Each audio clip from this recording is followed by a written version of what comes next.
Hi there, I'm Father Edward Hauschild and this is Ask a Priest, where I answer questions from the Ask a Priest subreddit.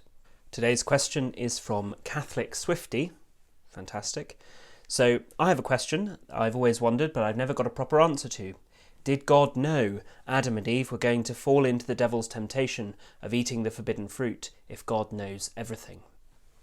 Did God know Adam and Eve were going to fall for the devil's temptation? The answer is that God knows everything, and there are lots of different theological explanations as to why that might be the case. But for the purpose of this video, the answer is yes, he knew. The more interesting question, and I suspect the reason why this person has asked the question in the first place, is why? Why would God allow Adam and Eve to be tempted, knowing that they were going to fall? Is the fall what God wanted? The honest answer to this question is, of course, speculative. We can't actually know why God does anything, because his ways are, as the Bible says, so far above our own ways. But there are some answers that we can give with a relative degree of certainty. We can start by asking why God made man and woman.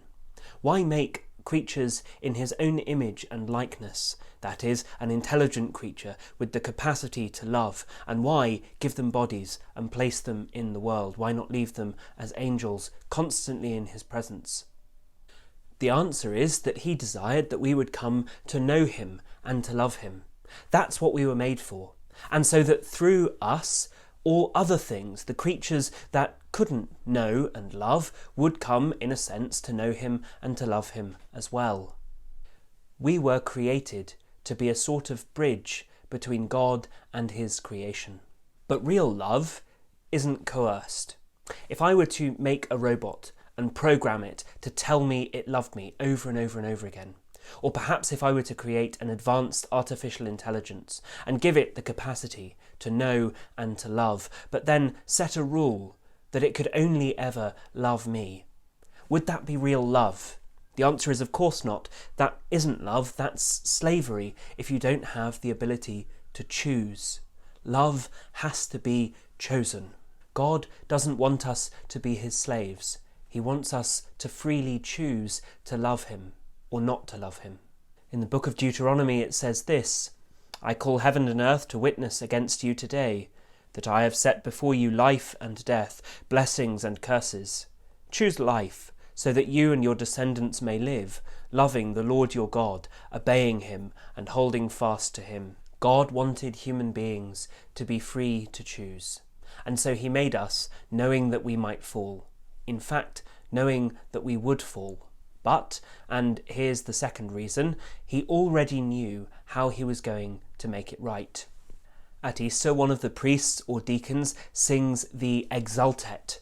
It's a hymn singing the praises of Christ's victory over death. And the Exultet includes these lines: O wonder of your humble care for us, O love, O charity beyond all telling, that to ransom a slave you gave away your Son. O truly necessary sin of Adam, destroyed completely by the death of Christ.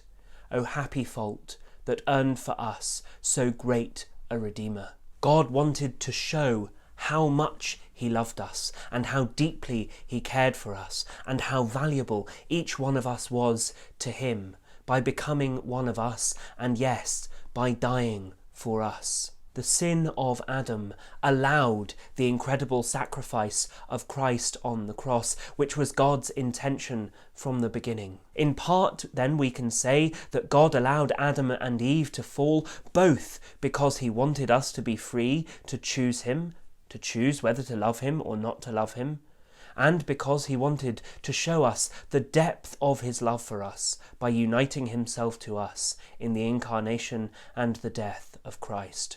This has been Ask a Priest, where I answer questions from the Ask a Priest subreddit and from the comments section, both here and on Facebook.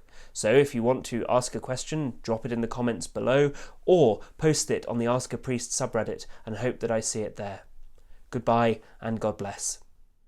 Te Deum laudamus,